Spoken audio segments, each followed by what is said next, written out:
Namaste.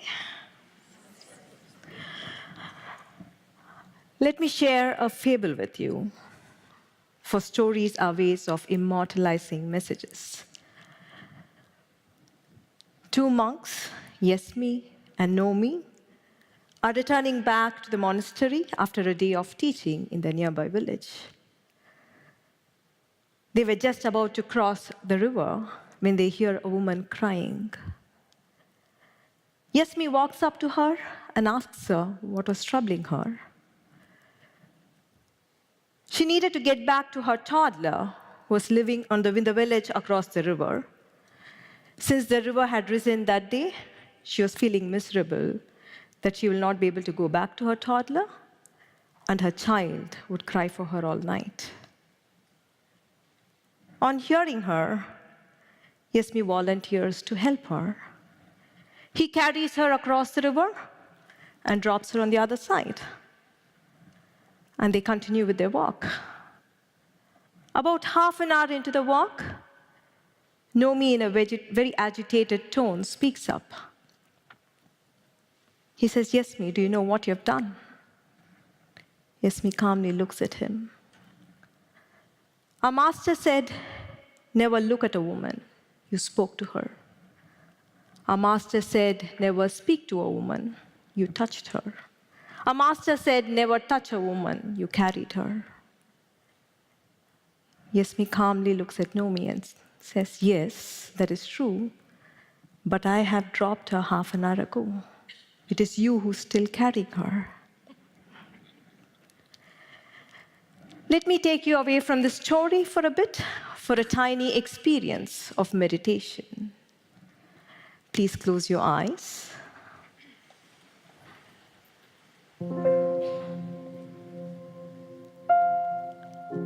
I still see a few sneaking a peek. It is safe to close your eyes. Inhale and exhale deep and slow. With every exhale, raise the edges of your lips into a gentle smile. Inhale. Exhale. Inhale. Exhale. Inhale. Exhale. Broaden your smile.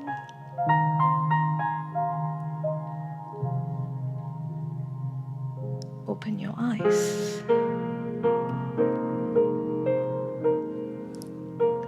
Do you recognize that with a little attention to your breath and a smile to your face, you're more calm and more present?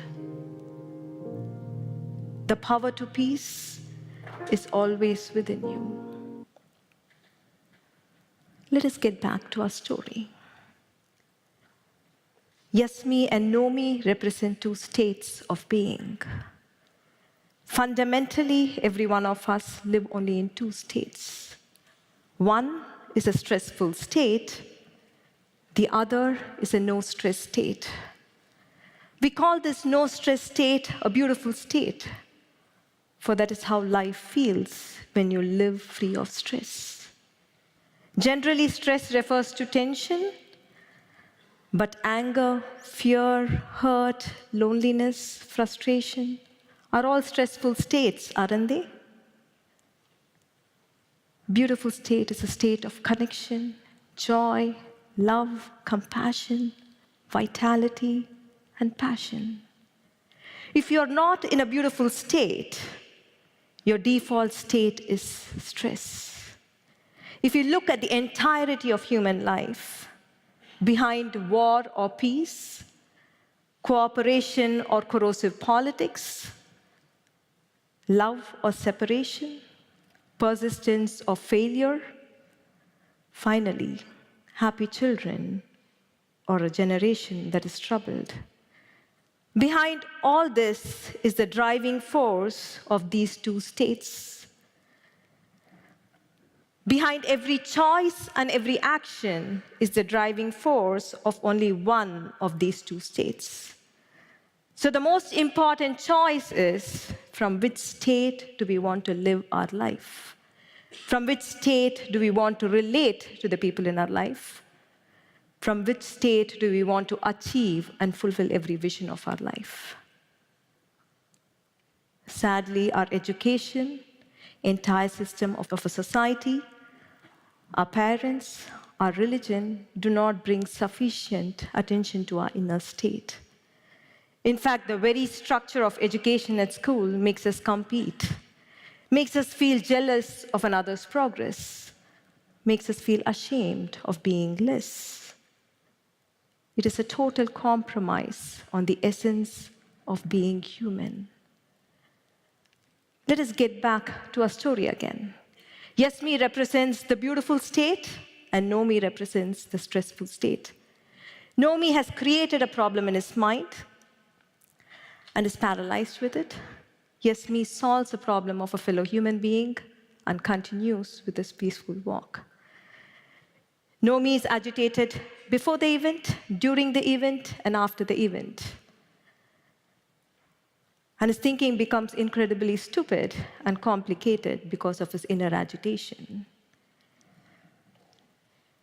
Yes, me, while in action, is fully present, and once the action is complete, his departure from the situation too is total. In a beautiful state, there is no compulsive rumination of the past or anxiety over the future.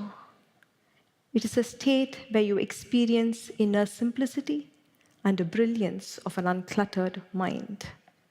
It is a state where you are connected to the present. No me is lost. In a stressful state, you're lost. You're disconnected from the others. You might be amidst people, but yet feel lonely. Yes, me is different. He's connected to the lady's plight. He helps her. He understands Nomi's distress and tries to help him out with a wise remark. In a beautiful state, you're powerful enough to help yourself and help others around you. You're outright intelligent, and your actions are decisive and powerful. Let us observe Nomi a little longer. Anger and confusion have mounted over his ideals of duty and virtue. In my observation, when a stressful state mounts over your ideals, however lofty they are, whether they are of patriotism, unconditional love, duty, or honesty, we become insensitive and indifferent. We hurt the very cause we served, and we hurt the very people we love. Yes, me helped, not because he would be barred entry into heaven. Definitely not. Nor did he help, not because he would feel guilty if he hadn't helped.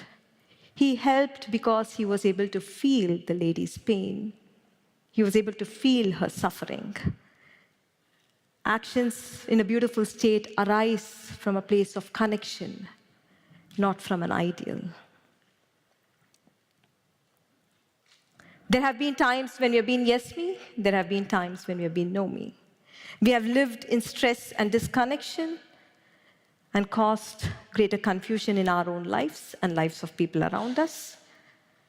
We have lived in a beautiful state of connection and contributed to the well-being of ourselves and people around us. War, division, and conflict of every form can only end when more and more of us live in a beautiful state. So the big question is, how do we break free of our habitual negative bias of our brain towards stressful state? If pressure is going to be a part of life, how do we live life without being bogged down by stress? How do we address numerous challenges of our life living in a beautiful state? There are 3 well-trodden paths people usually take. 1, we live in stressful states and plummet into hurting inner states. 2, we try to escape stress. We try to achieve a temporary dopamine high. However, when the dopamine plateaus, we are left feeling emotionally dry and empty. 3, we try replacing inconvenient beliefs, stories, and ideas into more convenient ones. The problem, however, is none of these 3 paths have the power to get you off the gravitational pull of suffering or long-term stress. And we succumb back into the vortex of habitual stressful emotions. We need a greater inner power to get us to a beautiful state. And that is the way of inner truth. About 8 years ago, we as a family met with an accident while at Big Bear Lake in California. We emerged safe from the accident. But while in the waters, Krishnaji, my husband, co-founder of One World Academy, realized the root cause of all human suffering. He saw what kept suffering alive for days, months, and years after a stressful event was over in anyone's life. Past and present circumstances, other people and their behavior can trigger stress in us, but they do not keep us chained in our unhappiness. While in the waters, he saw the true reason for humanity's suffering. He saw all emotional suffering arising from obsessive, self-centric thinking.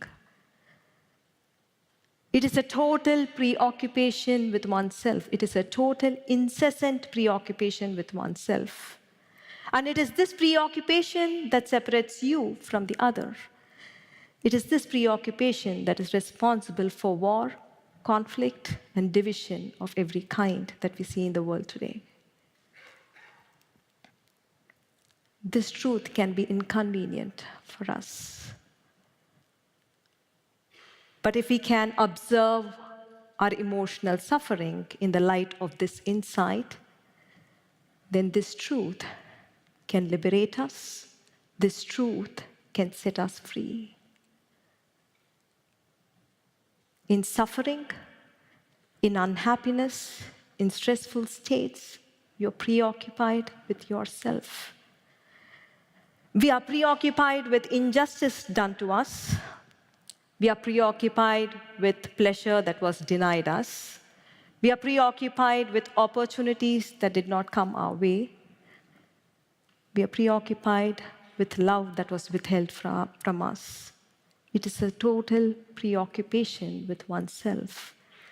And in this state, we are not concerned with finding solutions to the problem at hand. For the entire thinking is only me, me, me, me, and me. That is all we think in unhappiness. Let us observe Nomi in the light of this insight. Throughout the story, he's preoccupied. He's preoccupied with his rightness. He's preoccupied with his guilt at having allowed a wrong to happen. He's not concerned about the situation, nor is he concerned about the lady and her son, nor his friend. He's constantly justifying within himself that he was right in ignoring the suffering woman, and that he was great in following the rules. Realizing that all lingering in suffering is a total preoccupation with oneself, it is an obsessive, self-centric thinking, is the most powerful antidote for any form of suffering that could have gripped you.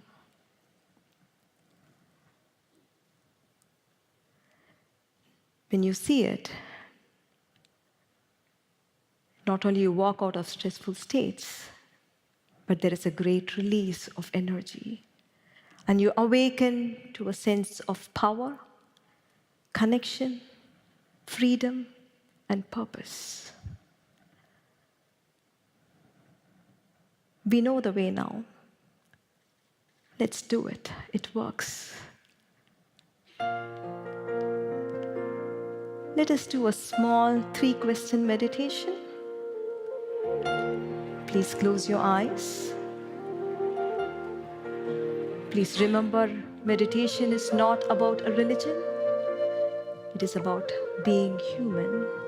It is about returning to a beautiful state. Bring attention to your breath. Inhale and exhale, deep and slow. Observe yourself. Are you in a stressful state, or are you in a beautiful state?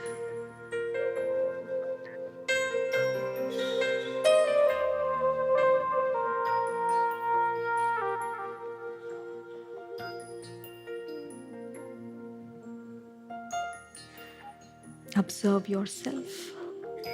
Are you engaged with your past, or are you engaged with your future? Or are you in the present?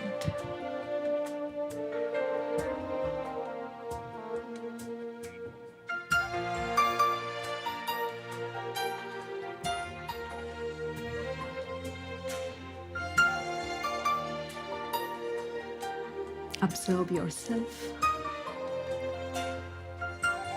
Are you preoccupied with yourself, or are you in a state of connection?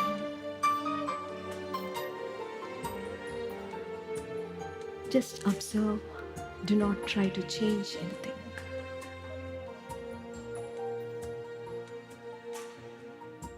Imagine a flame glowing in the middle of your forehead.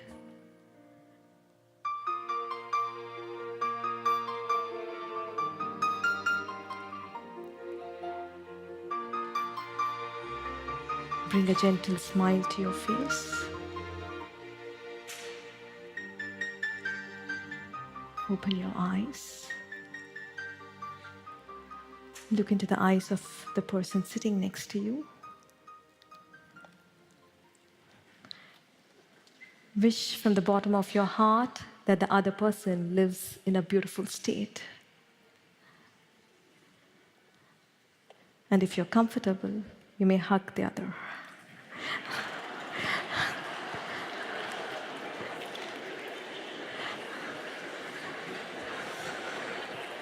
Thank you so much. Namaste.